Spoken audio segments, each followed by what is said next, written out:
Today I'm going to be ranking every single multiplayer map in Call of Duty Black Ops 7, from worst to best.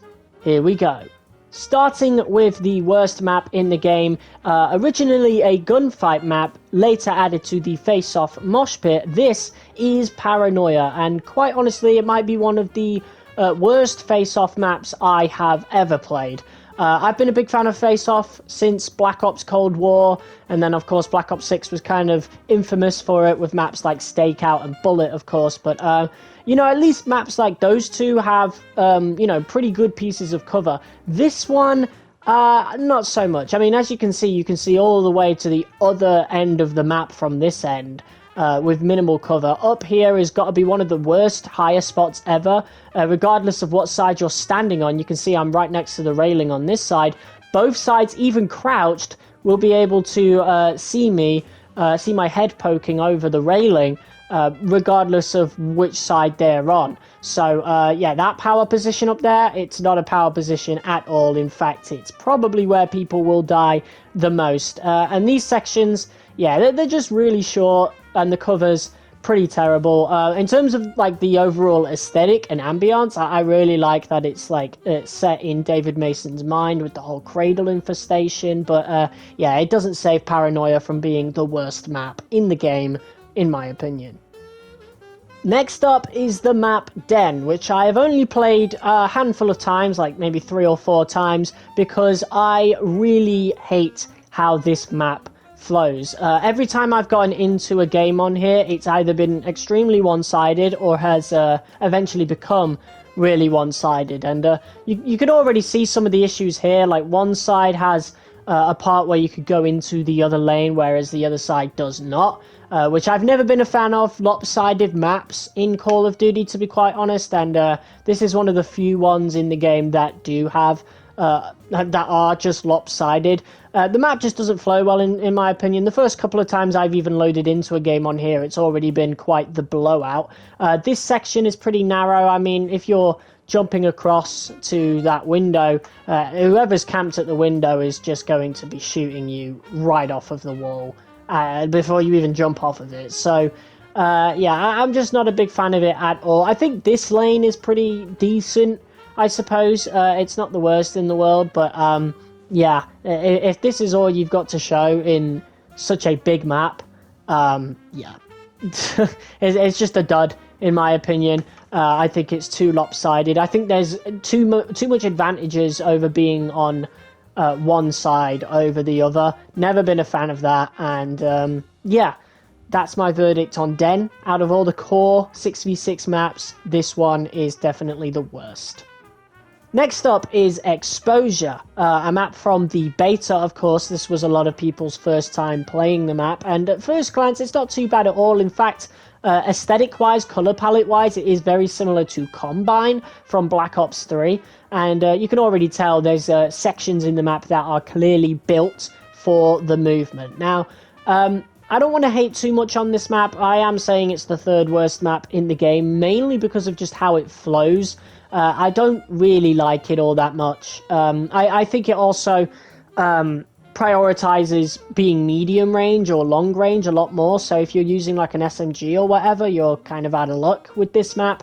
I think on hardpoint this plays really well, particularly when the hardpoint is in this section. But yeah, too many times you will get spawn trapped, particularly on this side of the map. I don't tend to see it too much on the other side, but yeah, it's not the worst map in the game. I think it just goes to show, like, I don't have too many bad things to say about it. I just don't think it flows very well. But like I was going to say, I think it just goes to show just how good the rest of the game's maps are. Because this, even though I feel like it works well, I think it's one of the worst maps in the game. Particularly this middle section here. I don't think it works pretty well. It's quite awkward with these corners. You know, you'll find a lot of people camping in the middle section, that is for sure. This section's not too bad. Yeah, it just has some bad sections that make it flow a little worse than a lot of the other maps in the game. And another map that is quite similar to Exposure, in my opinion, is The Forge. At least similar in terms of how I feel about it.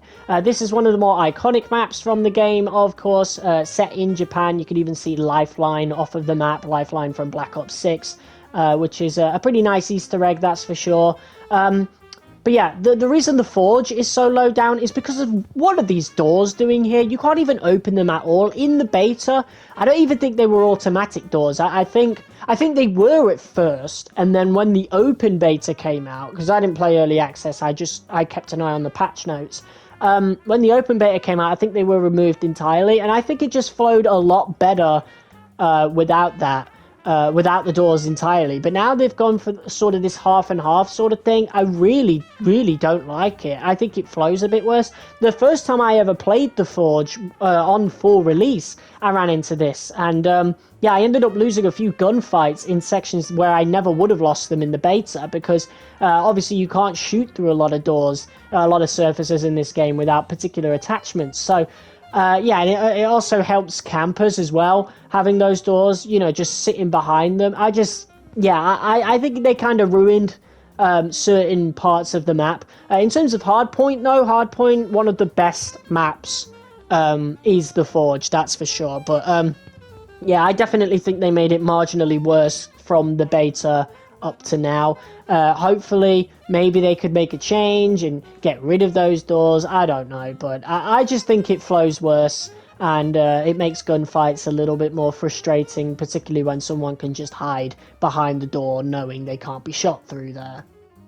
Next up is Imprint, another one of the maps from the beta. This one had to grow on me. I really didn't like this map at first. I just wasn't having a good time on it. Honestly, Black Ops 7 is pretty unique to the last few Call of Duty games where, you know, it could be a really good map, but you could have such a bad game that it can kind of determine how you feel about a map. Or maybe you just need to get used to it. Maybe it's a mix of both. Either way, I did not like Imprint during the beta. I thought the moving bridge in the middle was quite neat. I always like maps that have like a unique gimmick to them. And yeah, this is definitely one of them. But yeah, it took a while for the map to grow on me. I still don't know whether I would put this in like C tier or B tier. Originally, I put it behind The Forge. But that's, you know, coming off of the beta. Obviously, with The Forge having that door issue now, I definitely like it less than Imprint. But yeah, this moving bridge thing is pretty cool. As we look for the button now. When I run up to this section, I always think the button is inside you know, this little box thing. But yeah, this could definitely get you out of a jam really, really easily. And I particularly like being able to jump off, and then this little counter thing actually it counts how many people fall. So I don't think many people are falling off of it now, especially if they played the beta, because they, you know, they kind of know. But I was definitely one of those people trying to like wall jump, wall hop from one side, you know, where the bridge moves. I was always trying to go from one side to the other without having to use the bridge at all. And yeah, always falling because of that. So yeah, I'm definitely going to keep an eye on that counter from now on every time I play Imprint. Next up is a map that I feel might be a little bit controversial, and that is Toshin, or Toshin, whatever you want to call it. Either way, this is a map that, yeah, as you can see in the area we're at, has the Cat Cafe. I feel like people are getting way too mad over things that literally just don't matter at all.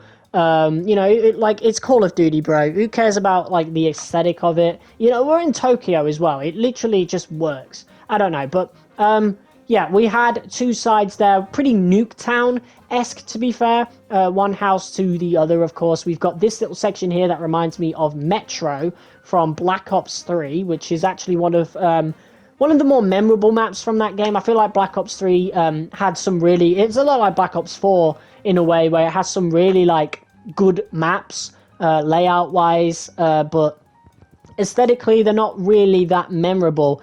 But yeah, it's really nice to be reminded of that. Here is the little other shop that faces towards the cafe, the Cat Cafe on the other side. Again, like I said, very Nuketown-esque. We've got this little vent that kind of leads us back into the Metro section, of course. Then we've got this little back alley section as well, which doesn't really seem too much action. Same with the other side of the map, unless you're playing a map like Hardpoint, of course. Sometimes you can get some action on TDM. This little section here has got to be probably everybody's most annoying part of the map because you'll find a lot of people camping there.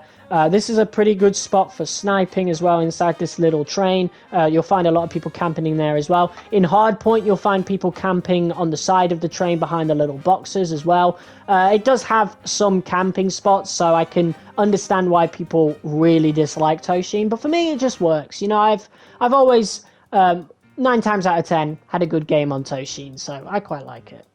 Next up is a map that I have a little bit of a bone to pick, and that is Cortex. Now, Cortex isn't actually a bad map at all. Obviously, you know, it's coming after a lot of maps that I've said I've liked. Cortex is one of the best maps in the game for me personally. I particularly like this little laboratory section, especially with these little tubes here as well that provide quite a lot of cover. You'll run into a lot of people by surprise, and it will come down to reactions. Like who comes out on top, and I always like that. I feel like you know, it doesn't really matter what gun you use in that section. As long as you are the first one firing, you're going to win there. And there's a little bit of unpredictability about that section, so I quite like it. This side's not too bad neither, and there's multiple points where you could wall hop and get back onto the middle portion of the map. There's also some doors that lead from the laboratory into the middle. It is one of these smaller maps in the game. However, I don't feel like I would class this as a face-off map. As you can tell, we've been running for a while down this one lane. We've got a nice little vent here that leads into one of the main power positions on this map. There's also a particular section in one of the vehicles, in 2 of the vehicles, where you can actually get into the trailer. On Hardpoint especially, the middle one is it's sort of like a power position. I think Pit had one of these sections as well, where you could hide in one of the little containers and get a load of points that way, because so many people would be shooting at each other and firing. But Cortex doesn't play like a face-off map, you know, but it's in the face-off mosh pit.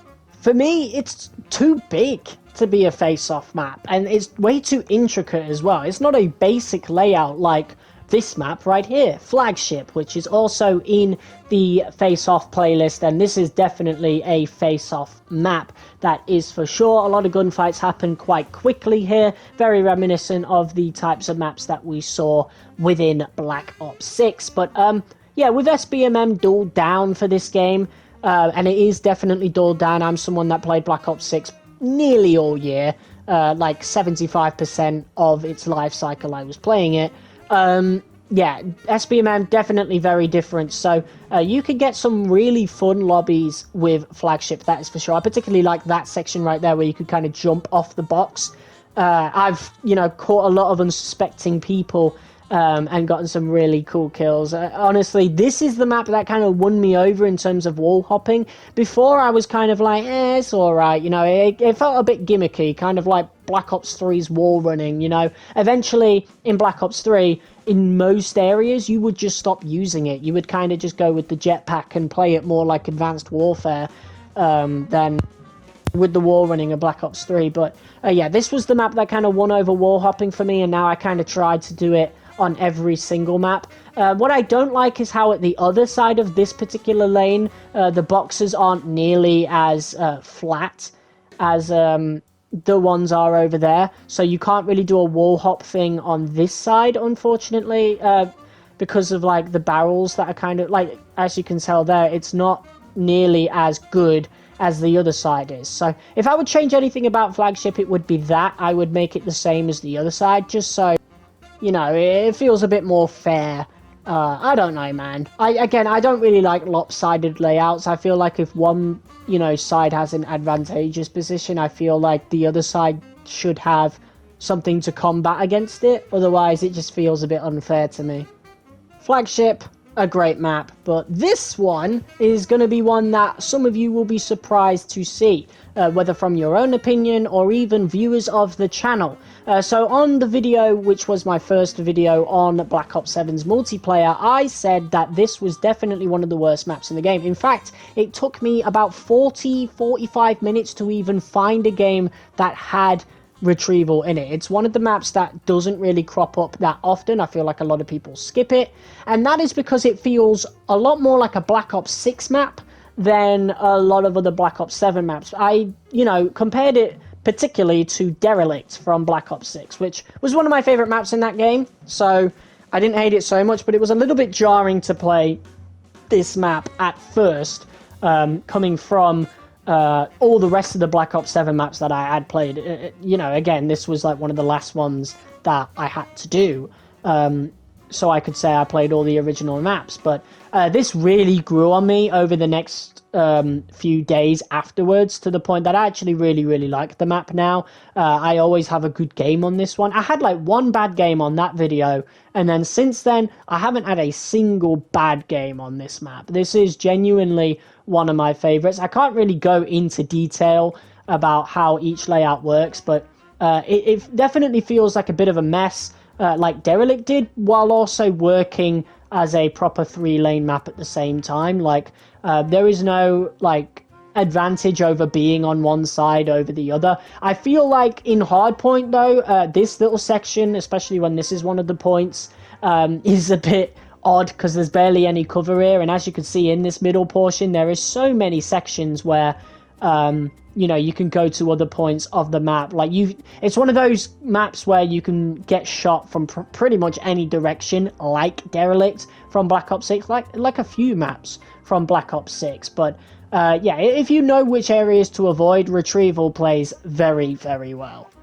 Next up is Colossus, which is based on an area from the Black Ops 2 campaign, one of the better missions from that game, of course. Not that there were any bad missions, but this was one of the more memorable ones. So I really like that, this being a Black Ops 2 sequel, they've took some old locations and, kind of made them how they would look 10 years later after the events of Black Ops 2. We've got Odysseus coming in Season 1 tomorrow. The flagship map actually has the USS Obama above it, which I'm pretty sure was that carrier from Black Ops 2. I'm not well versed in Black Ops 2 lore when it comes to multiplayer maps, so correct me if I'm wrong. But Colossus works pretty well. It's one of the bigger maps in the game, of course, but all the lanes are pretty well done, to be quite honest. There's no real advantage over the other. I feel like that was one of the power positions there where we just mantled on, but other than that, the main power position is actually just up on this section up here, which you can wall jump onto, you can come up the stairs, so there's multiple different ways to actually get onto this part of the map. So it's not that much of a power position, even if you camp in this area, because anyone can literally come from any direction. But it works. It's a pretty basic map, all things considered. It just feels a little bit more intricate because it's bigger. One of the better maps in the game, that is for sure.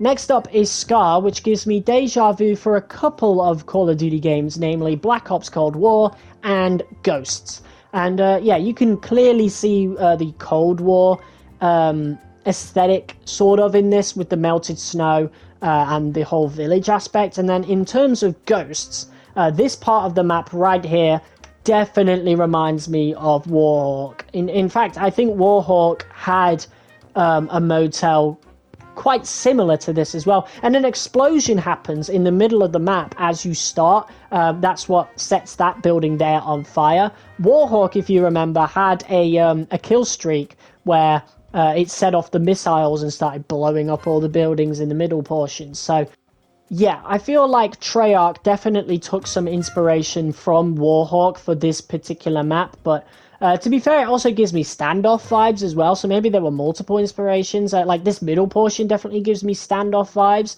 I don't know, I think it's pretty cool, to be fair, mixing, little parts of different maps. I feel like, I wouldn't be surprised if they said they did it on purpose. But in terms of like how it actually flows, how it actually plays, it does play really, really well. Both sides don't have an advantageous part over the other. There are also some pretty good sections for wall hopping that you can do as well. I feel like this middle general store is pretty segregated nicely from the rest of the map, so you can have little battles in here and not have to worry about anyone on the outside. Of course, you'd have to worry about people on the upper floor or the lower part in this Warhawk section, but other than that, we have some long range sections. Some people like to camp with the snipers, which is quite annoying, but Yeah, it's your pretty typical Call of Duty map. It works really nicely and is definitely one of the better maps in the game. Next up is Blackheart, another one of the maps from the beta, and this is one that I was particularly looking forward to because the developers were hyping this one up the most out of any of the maps that they were talking about that were going to be in the beta, and I can see why. It's a pretty symmetrical map. It's incredibly easy to learn. It is it is a pretty big map compared to what I would class as a face-off map, but we've already had that discussion. It's not as big as Cortex, as you can tell. It's nowhere near as complex as Cortex either. It is just quite a basic symmetrical map, and I'm a fan of basic symmetrical maps because they're easy to learn, they're easy to play, and yeah, there's not really much else to say about Blackheart. There's no real issue with it. It's just a good map. But my absolute favourite definitely has to go to Homestead. And obviously, judging by the looks of it, this was going to be one of my favourites as well. I gave Red Card extra points in Black Ops 6, just because of how unique it was. So you could bet your ass that I'm giving Homestead some extra points as well. This is based on the Mason residence in Alaska, so where Alex Mason and David lived pretty much, or where David still lives according to Black Ops 7. And yeah, we've got the Aurora Borealis in the skybox. It's one of the most beautiful skyboxes I have ever seen. We've got these little rocks here that you can wall bounce off of, and oh man, I've just had so many great games on Homestead. It's so enjoyable. The map is so pleasing to look at, and this map is a prime reason as to why I think Call of Duty maps have kind of, gotten worse over the years, because, you get little outliers like this, but a lot of them are just so grey. And they don't even have to be, it's not like a COD Ghost situation where, they were trying to match the aesthetic of the world that they were trying to tell, the war-torn aesthetic. No, like it's Black Ops, it's Modern Warfare, it's not a war-torn location. I mean, Modern Warfare will have some war-torn locations, but even when it doesn't, it's all a big blend of grey. A lot of the maps don't have character, but Homestead has got so much character. It's got this outside portion, as you probably saw earlier. We can jump into the water, but if you stay in the water too long, you will actually start to freeze, and your animations will either slow down or just stop altogether. I'm pretty sure you could even die in the water. It's just a really unique map, and I will never hate on maps like that. So yeah, Homestead for me is my favourite map in Black Ops 7. My favourite original map. I say that because obviously I didn't rank the returning maps from Black Ops 2, but a lot of them for me would be in S tier. I've put them lower than the original maps simply because I just enjoy playing newer maps more. Nuketown we literally played all year last year. It's pretty much the same as it was in Black Ops 6 with minimal differences. And then you've got Raid, Hijacked and Express, which were all in Black Ops Cold War, which I played over 100 hours of. Not as much as I played Black Ops 6, obviously, but 100 hours is nothing to scoff at, right? So I had more than my fair share of experience with those maps, and thus I'm not as excited to play them in Black Ops 7, but they all work just fine. In fact, Hijacked especially is a map that I'm glad's there, because I don't want to be playing Nuketown when I'm, doing my last bits of the camo grind, like double kills or 3 kills without dying. I'd rather play something a little bit fresher, and Hijacked is that fresh map, because again, it wasn't in Black Ops 6 at the very least. So yeah, they would all be S tier, but I would honestly put a lot of the original maps over them because I would rather play those ones. So yeah, that was my ranking for the Black Ops 7 maps. Of course, so much better than what I was saying about Black Ops 6. In fact, there are a good majority of the Black Ops 6 maps I said were below average or mid, which or just flat out bad. And this is a big difference. As you can tell, I've liked a lot of the maps from this game, and I'm not going to waste your time any longer. I'm a big fan of the Black Ops 7 multiplayer this year. I think I think certain parts of the game leave a lot to be desired, and there's some really baffling decisions, AI based as well. But I just wanted to make a video talking some positivity about the multiplayer maps, and I'm excited to see what Season 1 has in store for us tomorrow.